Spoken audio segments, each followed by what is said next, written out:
एक बार भगवान बुद्ध जेतवन विहार में रह रहे थे। भिक्षु चक्षुपाल भगवान से मिलने के लिए आए थे। उनके आगमन के साथ उनकी दिनचर्या, व्यवहार और गुणों की चर्चा भी हुई। भिक्षु चक्षुपाल अंधे थे।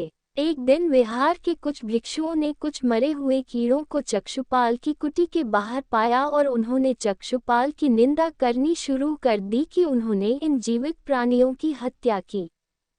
भगवान बुद्ध ने निंदा कर रहे उन भिक्षुओं को बुलाया और पूछा कि क्या तुमने भिक्षु को कीड़े मारते हुए देखा है?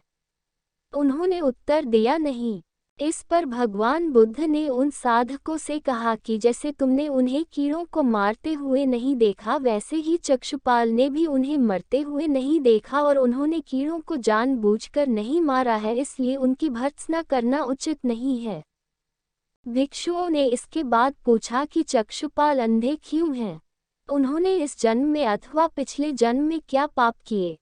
भगवान बुद्ध ने चक्षुपाल के बारे में कहा कि वे पूर्व जन्म में एक चिकित्सक थे।